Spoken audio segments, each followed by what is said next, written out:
Welcome back friend. हमने पिछले video में कवर किया था टैली के वाउचर्स, ग्रुप्स और लेजर को।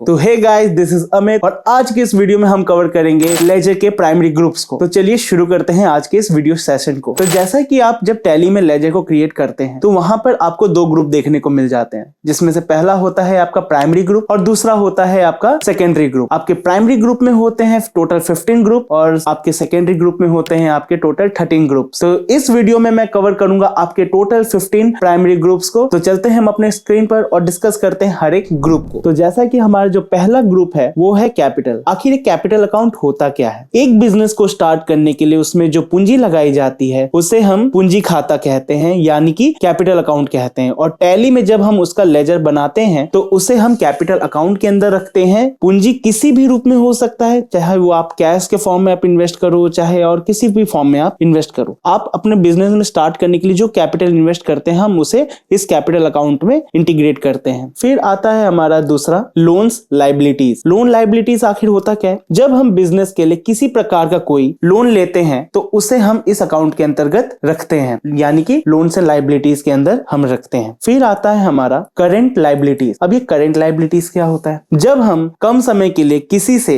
लोन या फिर कोई उधार लेते हैं तो हम उसे करंट लायबिलिटीज के अंतर्गत रखते हैं। फिर देखते हैं हमारा अगला ग्रुप क्या है। अगला ग्रुप है हमारा फिक्स्ड एसेट। एक बिजनेस को चलाने के लिए हमें कई प्रकार की पूंजी की जरूरत होती है, यानी कि कई सारी संपत्तियों को खरीदना पड़ता है, जैसे कि आपका कंप्यूटर हो गया, टेलीफोन हो गया, land and building, plant and machinery. और इन संपत्तियों का आसानी से लेन देन भी नहीं किया जा सकता। तो इस प्रकार के संपत्तियों को, यानी कि इस टाइप के एसेट्स को हम किसके अंतर्गत रखते हैं? फिक्स्ड एसेट्स के अंदर रखते हैं। फिर आता है हमारा इन्वेस्टमेंट। इन्वेस्टमेंट अब क्या है? जब हम लाभ कमाने के पर्पज से बिजनेस के पैसे को कहीं ना कहीं हम निवेश करते हैं ताकि हम उससे और लाभ कमा सकें। तो इस टाइप के इन्वेस्टमेंट अकाउंट को हम इन्वेस्टमेंट अकाउंट के अंतर्गत रखते हैं, जैसे कि हमारा हो गया लॉन्ग टर्म इन्वेस्टमेंट, या फिर आपका हो गया शेयर्स, बॉन्ड्स। ये सब भी हमारे एक तरीके के इन्वेस्टमेंट होते हैं। म्यूचुअल फंड हो गए आपके, ये भी हम इन्वेस्टमेंट की कैटेगरी के अंतर्गत रखते हैं। फिर आता है हमारा करंट एसेट्स। तो जैसा कि हम जानते थे अभी फिक्स एसेट जिसमें हम आसानी से लेन देन की प्रक्रिया को नहीं कर सकते थे, तो इसमें आता है आपका करंट एसेट जिसमें हम आसानी से लेन देन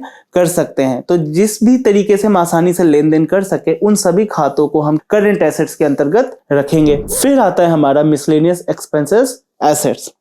जब भी हम बिजनेस स्टार्ट करते हैं तो हमको उसमें कुछ एडिशनल खर्चे भी करने पड़ते हैं।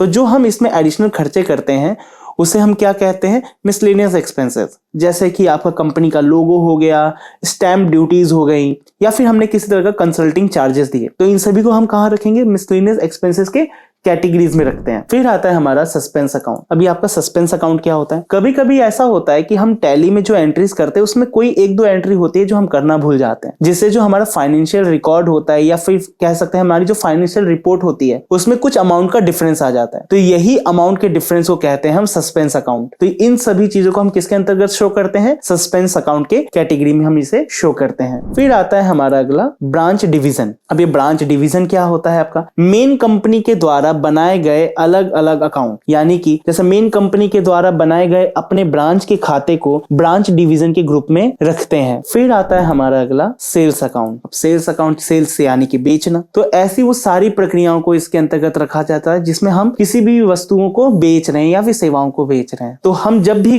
कभी गुड्स एंड सर्विसेज का सेल करते हैं तो हम उसे इस सेल्स अकाउंट के अंतर्गत रखते हैं। फिर आता है हमारा परचेज अकाउंट। अब हमने सेल किया, हम सामान कभी कभी परचेज भी तो करेंगे। अगर परचेज नहीं करेंगे तो सेल क्या करें? तो यहाँ पर अब एक चीज ये समझिए, अब आपने यहाँ पे परचेज किया, यानी कि अब आपने सामान खरीदा है। तो ऐसे वो सारे गुड्स एंड सर्विसेज जो आप परचेज करते हैं और उसे सब आप कहाँ पे शो करते हैं? परचेज अकाउंट की कैटेगरी पे शो करते हैं। जैसे कि आपने कभी प्लांट एंड मशीनरी खरीदी, या फिर आपने कोई बिल्डिंग परचेज की, या आपने कोई भी गुड्स या फिर कोई भी सर्विसेज जो भी आप परचेज करते हो उसे हम कहाँ पे शो करेंगे? हम परचेज अकाउंट के कैटेगरी में शो करते हैं। फिर आता है हमारा डायरेक्ट इनकम। सभी प्रकार के डायरेक्ट इनकम जो व्यापार से आते हैं, यानी कि बिजनेस से आते हैं। कोई भी इनकम हो सकती है डायरेक्टली जो हम गेन करते हैं, जैसे हमने सेल किया तो हमें उससे भी डायरेक्ट इनकम तो होती है ना। तो ऐसे वो सारे इनकम जो हम डायरेक्टली बिजनेस के ट्रेडिंग से कमाते हैं उसे हम डायरेक्ट इनकम की कैटेगरी में शो करते हैं। फिर आता है आपका डायरेक्ट एक्सपेंसेस। अब ये डायरेक्ट एक्सपेंसेस क्या होते हैं? वो सारे खर्चे जो हम ट्रेडिंग में डायरेक्टली करते हैं, जैसे हमने कोई सामान परचेज किया, हमने सैलरी पे की, हमने वेजेस पे कर दिए, हमने कैरिज पे कर दी, ये सभी चीज आपके क्या होते हैं? ये आपके डायरेक्ट एक्सपेंसेस होते हैं। फिर देखते हैं हमारा अगला इनडायरेक्ट एक्सपेंसेस क्या कहते हैं। अब यहाँ पे अब आपके अप्रत्यक्ष रूप से किए जाने वाले खर्चे, यानी कि आपके इनडायरेक्ट खर्चे, जिसे आप ट्रेडिंग में डायरेक्टली आप खर्चे नहीं करते हैं। अब इसका एग्जांपल आप जैसे देख सकते हैं, जैसे आपने रेंट में खर्चा किया है या फिर आपने किस तरह के एडवर्टाइजमेंट में खर्चा किया है, यानी कि आप बिजनेस में तो आप खर्चे कर रहे हैं पर आप इनडायरेक्टली रूप से आप खर्चे कर रहे हैं, जिसमें आपका डायरेक्टली इन्वॉल्वमेंट नहीं है पर इनडायरेक्टली कहीं ना कहीं से हमारे खर्चे हो रहे हैं। जैसे हमने किस तरह का इंश्योरेंस भी पे कर दिया, तो हम ऐसा भी कह सकते हैं कि वो सारे खर्चे जिससे बिजनेस को मुनाफा हो, यानी कि हम जो भी ऐसे इनडायरेक्टली खर्चे करें, जैसे हमने रेंट पे किया तो हमने किसी शोरूम के लिए हमने, तो हम ऐसा कह सकते हैं कि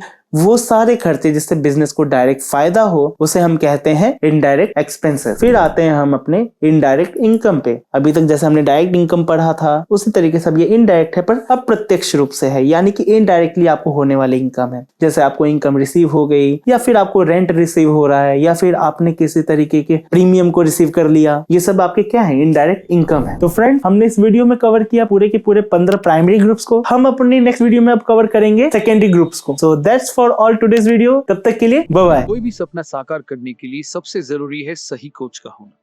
चुनिए बघेल इंस्टीट्यूट को और करें अपने skill oriented CS and IT courses का सपना साकार। Download the app now.